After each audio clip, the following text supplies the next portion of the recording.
ሰላም የተከበራችሁ የኢትዮ ታይምስ ቤተሰቦቻችን እንደምን ቆይታችኋል? ለሰዓቱ የተመረጡ አዳዲስ መረጃዎችን ይዘንላችሁ ቀርበናል። በቅድሚያም አርዕስተ ዜና።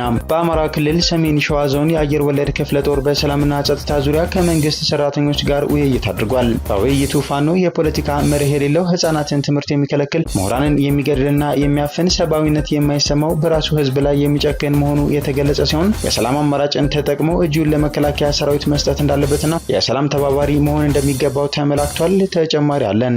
የካህኑና ምዕመኑ ግድያ የዘር ተኮር ጭፍጨፋ ፕሮጀክቱ አካል እንደሆነ የተናገረው እናት ፓርቲ በወቅታዊ ጉዳይ ላይ መግለጫ ሰጥቷል። ፓርቲው በኦሮሚያ ክልል አርሲ ዞን በነዋሪዎች አጠራር ሸኔ በሚባለው ኃይል የተፈጸሙ ግድያዎችን አስመልክቶም በዞኑ ሽርካ ወረዳ ካህናትን ጨምሮ 113 ንጹሃን በግፍ መጨፍጨፋቸውንና ከ30 በላይ ታፍነው ተወስደው የደረሱበት እንዳልታወቀ ገልጾ የክልሉ ባለስልጣናትም አፋጣኝና ዘላቂ መፍትሄ ከማበጀት ይልቅ ቅንጅት ባለው አኳኋን ሞቱ እንዳይነገር ከፍተኛ ርብርብ እንደሚያደርጉ ገልጿል። ዝርዝሩን አዘጋጅተናል።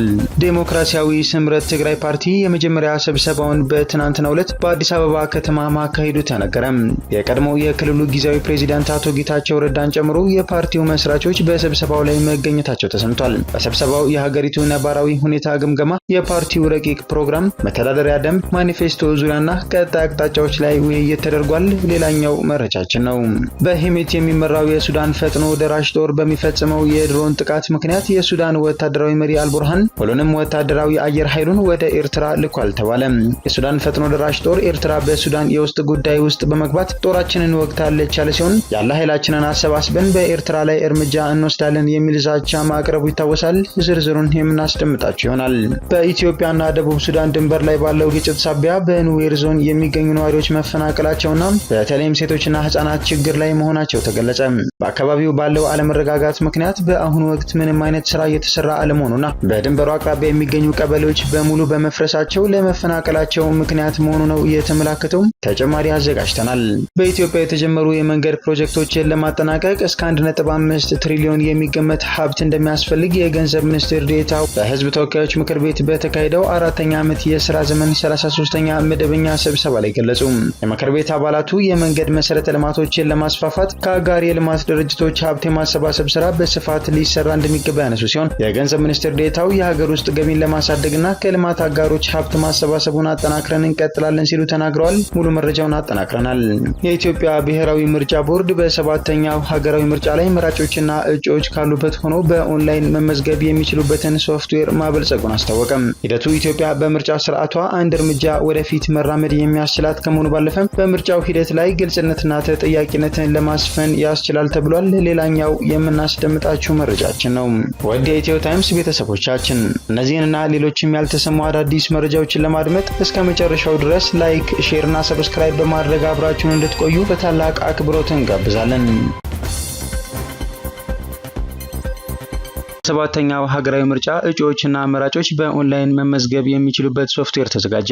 የኢትዮጵያ ብሔራዊ ምርጫ ቦርድ በሰባተኛው ሀገራዊ ምርጫ ላይ መራጮችና እጩዎች ካሉበት ሆነው በኦንላይን መመዝገብ የሚችሉበት ሶፍትዌር ማበልጸጉን አስታወቀ።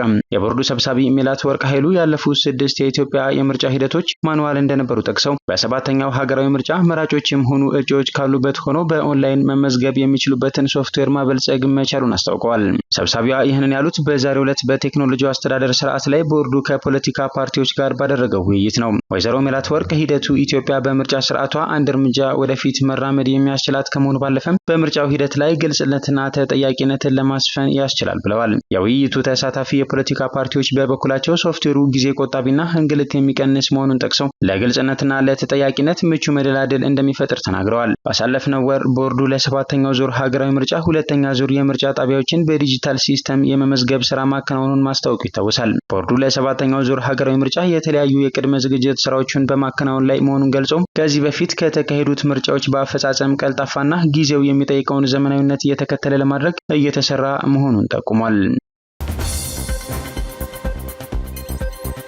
ካህኑና ምዕመኑ ግድያ የዘር ተኮር ጭፍጨፋ ፕሮጀክቱ አካል ነው ሲል እናት ፓርቲ በወቅታዊ ጉዳይ ላይ በሰጠው መግለጫ አስታወቀም። በኦሮሚያ ክልል አርሲ ዞን ጀጁ ወረዳ የአንጎዴቼ ቅዱስ ባለወልድ ቤተክርስቲያን አስተዳዳሪ መምሬ ተስፋ አለሙ የአጥቢያው አባትና ሀገር ሽማግሌ አቶ ክፍሌ ገብረ ክርስቶስና አቶ በጋሻው ስዩምን በነዋሪዎች አጠራር ሸኒ በሚባለው ኃይል ግንቦት 27 ቀን 2017 ዓ.ም አመሻሽ 12 ሰዓት ላይ አስፓልት መንገድ ላይ አውጥተው ገድለዋቸዋል ያለው መግለጫው ሁለት ሰዎች በጥይት ተመተው በሕክምና ላይ ሲሆኑ ሌሎች 5 ሰዎች ታፍነው እስካሁን የደረሱበት አልታወቀም ብሏል። በአካባቢው ተደጋጋሚ ሃይማኖትና ማንነትን ማዕከል ያደረገ ጭፍጨፋ እንደሚታወቅ የገለጸው መግለጫው በዚያው አካባቢ ግንቦት 10 ቀን መሪጌታ ቀለመወርቅ የተባሉ የሃይማኖት አባት እሳቸውን ሲያጡ ባለቤታቸውን በድቅድቅ ጨለማ ከቤታቸው ውጭ አልወጣም በሚል ገድለዋቸው ሄደዋል። በዚህም ራሳቸውን መስዋዕት አድርገው ውስጥ የነበሩ 4 ልጆቻቸውን አትርፈዋል ብሏል። መግለጫው አክሎም ከዚሁ ጋር ተያይዞ በዞኑ ሽርካ ወረዳ ካለፈው ዓመት 2016 ዓ.ም መስከረም ጀምሮ ካህናትን ጨምሮ 113 ንጹሃን በግፍ ተጨፍጭፈዋል። ከ30 በላይ ታፍነው የተወሰዱ ሲሆን የደረሱበት አልታወቀም ብሏል። በርካታ ንብረት ወድሟል።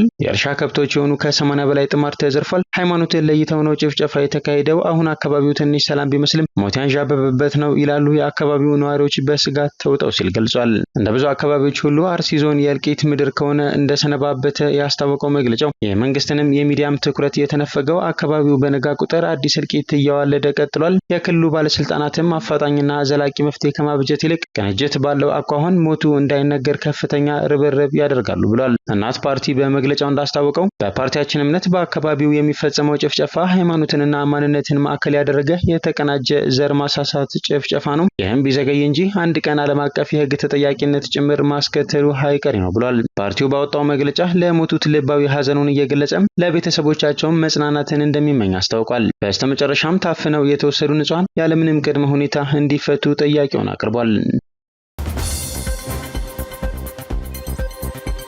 አቶ አህመድ ሺዴ የፌዴራል መንግስት የ2018 በጀት ዓመት ረቂቅ በጀትን ነገ ለምክር ቤት ይፋ ሊያደርጉ ነው ተባለ።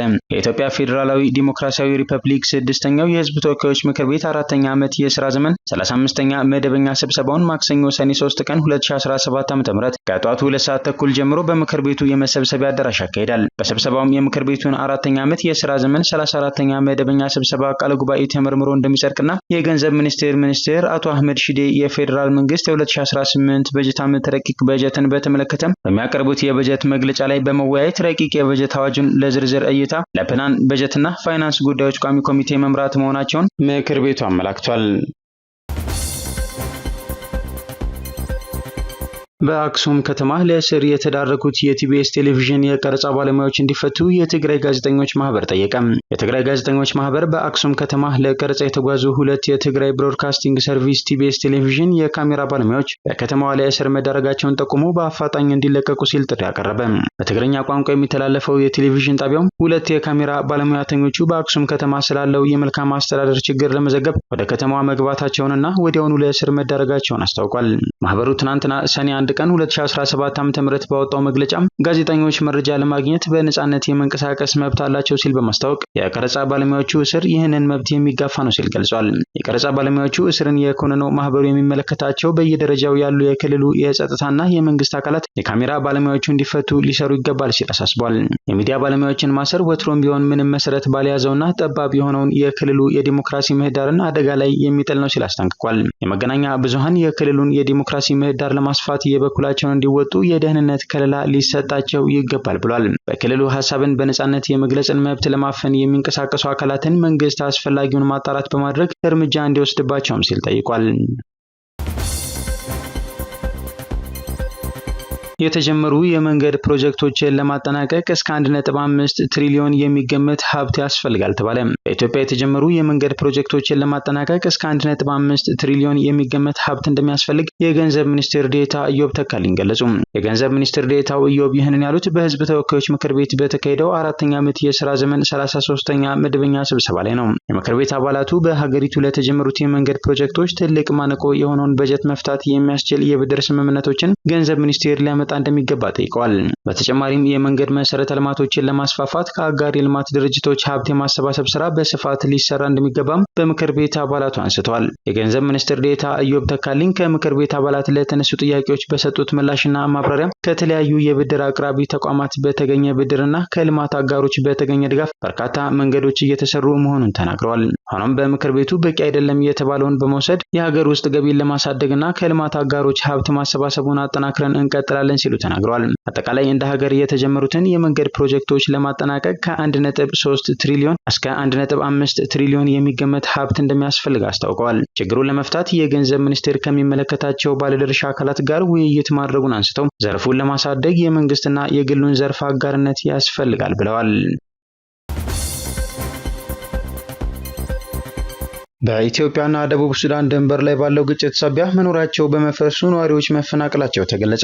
በኢትዮጵያና ደቡብ ሱዳን ድንበር ላይ ባለው ግጭት ሳቢያ የደቡብ ሱዳን አዋሳኝ በሆነው በኑዌር ዞን የሚገኙ ነዋሪዎች መፈናቀላቸው የተገለጸ ሲሆን በዚህም በተለይም ሴቶችና ህጻናት ችግር ላይ መሆናቸውን የጋምቤላ ክልል ሴቶችና ማህበራዊ ጉዳይ ቢሮ አስታውቋል። በቢሮው የሴቶችና ህጻናት ዘርፍ ምክትል ኃላፊ ኦላንግ ጋች በአካባቢው ባለው አለመረጋጋት ምክንያት በአሁኑ ወቅት ምንም አይነት ስራ እየተሰራ አለመሆኑን ተናግረዋል። በዚህም በተለይም በድንበሩ አቅራቢያ የሚገኙ ቀበሌዎች ሙሉ በመፍረሳቸው ለመፈናቀላቸው ምክንያት መሆኑን ገልጸው ሴቶችና ህጻናት የጥቃቱ ሰለባ እንዳይሆኑ ወደ ተሻለና በአቅራቢያ በሚገኝ ወረዳ እንዲኖሩ መደረጉን ተናግረዋል። ተፈናቃዮች ልብስና ሌሎች ንብረቶቻቸውን ማግኘት አለመቻላቸውን የገለጹት ምክትል ኃላፊዋም በአሁኑ ሰዓት ክልሉ የምግብ ድጋፍ ብቻ እያደረገላቸው እንደሚገኝ አስታውቀዋል። አክለውም ክልሉ እያደረገ ያለው ድጋፍ በቂ ባለመሆኑ በፌዴራል ደረጃ ጉዳዩ ትኩረት ተሰጥቶት ዜጎች የሚረዱበት አግባብ እንዲኖር ጠይቀዋል። በተደጋጋሚ የኢትዮጵያን ድንበር በመጣስ ጥቃት ሲያደርሱ የሚስተዋሉት የደቡብ ሱዳን ሙርሌ ጎሳ አባላት በቅርቡም በሌላኛው የክልሉ አዋሳኝ ቦታ በአኝዋሃ ዞን ከዲማ ከተማ ወደ ጎግ ወረዳ በሚጓዝ የህዝብ አውቶቡስ ላይ በፈጸሙ ጥቃት ንጹሃን ዜጎች መገደላቸው ይታወሳል። ይህንን ድርጊት ለማስቀረት ሲባልም ባሳለፍነው አርብ ግንቦት 29 ቀን 2017 ዓ.ም የኢትዮጵያ መከላከያ ሰራዊት ከፍተኛ የጦር መኮንኖች፣ የፌዴራል ፖሊስ ከፍተኛ የሴራ ኃላፊዎች፣ የጋምቤላ ክልል የጸጥታ አካላት እንዲሁም የአኝዋሃ ዞን ዋና አስተዳዳሪና ሌሎች ባለድርሻ አካላት በኢትዮጵያና ደቡብ ሱዳን አዋሳኝ ቦታ ላይ በመገናኘት ከደቡብ ሱዳን ከፍተኛ የጦር መኮንኖች ጋር ውይይት ማካሄዳቸው ተገልጿል። በውይይቱም የሁለቱ ሀገራትን የድንበር ደህንነት ማጠናከርን ጨምሮ በቀጠናው የሚፈጠሩ የሙርሌ ጎሳ ድንበር ዘለል ጥቃቶችን በጋራ ለመከላከል ተስማምተዋል ተብሏል። ስምረት ፓርቲ በመጀመሪያ ስብሰባው በመተዳደሪያ ደንብ ማኒፌስቶና ቀጣይ አቅጣጫዎች ዙሪያ ስምምነት ላይ መደረሱን አስታወቀ። ዴሞክራሲያዊ ስምረት ትግራይ ፓርቲ የመጀመሪያ ስብሰባውን ትናንትና ሰኔ 1 ቀን 2017 ዓ.ም በአዲስ አበባ ከተማ ማካሄዱን የፓርቲው የውጭ ግንኙነቶች አስተባባሪና የቀድሞ የትግራይ ክልል ጊዜያዊ አስተዳደር አመራር ፕሮፌሰር ክንደያ ገብረ ሕይወት አስታወቁም። የቀድሞው የክልሉ ጊዜያዊ ፕሬዚዳንት አቶ ጌታቸው ረዳን ጨምሮ የፓርቲው መስራቾች የሆኑት በየነ መክሩም፣ ነጋ አሰፋ፣ ብርሃነ ገብረ ኢየሱስ፣ ረዳኢ ሐለፎም፣ ሰብለ ካህሳይ፣ አልማዝ ገብረ ጻዲቅና ተስፋለም ይህደጎ በስብሰባው ላይ መገኘታቸውን ገልጸዋል። በተጨማሪም የቀድሞ የትግራይ ጊዜያዊ አስተዳደር ምክትል ፕሬዚዳንት ሌተናል ጀነራል ጻድቃን ገብረ ትንሳኤና አቶ አሰፋ አብርሃ በተጋባዥነት መገኘታቸውን የገለጹት ፕሮፌሰር ክንደያም አብዛኞቹ ተሳታፊዎች ከትግራይ የመጡ መሆናቸውን አመልክተዋል። በስብሰባው የሀገሪቱ ነባራዊ ሁኔታ ግምገማ፣ የፓርቲው ረቂቅ ፕሮግራም፣ መተዳደሪያ ደንብ ማኒፌስቶ ዙሪያና ቀጣይ አቅጣጫዎች ላይ ውይይት ተደርጎ ከስምምነት ላይ መደረሱን ጠቁመዋል። አክለውም በክልሉና በሁሉም ዞኖች አደረጃጀት መፈጠሩን ጠቅሰው እስከ ምስረታ ጉባኤ ድረስ በትግራይ በሁሉም ዞኖችና ወረዳዎች የሚከናወኑ ዋና ዋና ተግባራት መለየታቸውን ተናግረዋል። በቀጣይም በትግራይ ሰፋፊ የሆኑ መድረኮችና ውይይቶች እንደሚካሄዱ ገልጸዋል። የኢትዮጵያ ብሔራዊ ምርጫ ቦርድ ለዲሞክራሲያዊ ስምረት ትግራይ ፓርቲ ጊዜያዊ የምዝገባ ፍቃድ ግንቦት 18 ቀን 2017 ዓ.ም መስጠቱ ይታወሳል። በቅርቡ የፓርቲውን ምስረታ ዓላማና ርዕዮተ ዓለም በተመለከተም የፓርቲው የውጭ ግንኙነቶች አስተባባሪና የቀድሞ የጊዜያዊ አስተዳደር አመራር ፕሮፌሰር ክንደያ ገብረ ሕይወት ፓርቲያቸው የሚከተለው ርዕዮተ ዓለም ህወሓትም ሆነ ኢህአዴግ በዓለም ማህበረሰብ ዘንድ ይቀርብባቸው የነበረ ሂስን ከመሰረቱ የሚያርም ነው ሲሉ መግለጻቸው ይታወሳል። አክለውም የፓርቲው ርዕዮተ ዓለም የዜጎች መብትና ነጻነት በከፍተኛ ደረጃ ማክበርና ማስጠበቅን የሚያስችል መሆኑን ጠቁመዋል። በተጨማሪም የፓርቲውን ይፋዊ ስራ መጀመር አስመልክተው ግንቦት 24 ቀን 2017 ዓ.ም ጋዜጣዊ መግለጫ የሰጡት የፓርቲው የኮሚኒኬሽን ኃላፊ አቶ ረዳኢ ሐለፎም በትግራይ ከተካሄደው ደም አፋሳሽ ጦርነት በኋላ በክልሉ ያጋጠሙ ችግሮችን በአዲስ አስተሳሰብ መፍታት ስለሚያስፈልግ ፓርቲው መቋቋሙን መሆኑን ገልጸዋል።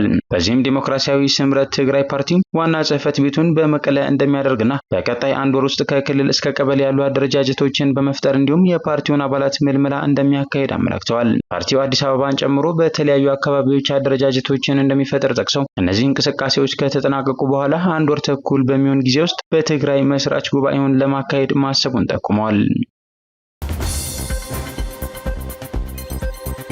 የአየር ወለድ ክፍለ ጦር በሰላምና ጸጥታ ዙሪያ ከመንግስት ሰራተኞች ጋር ተወያየ።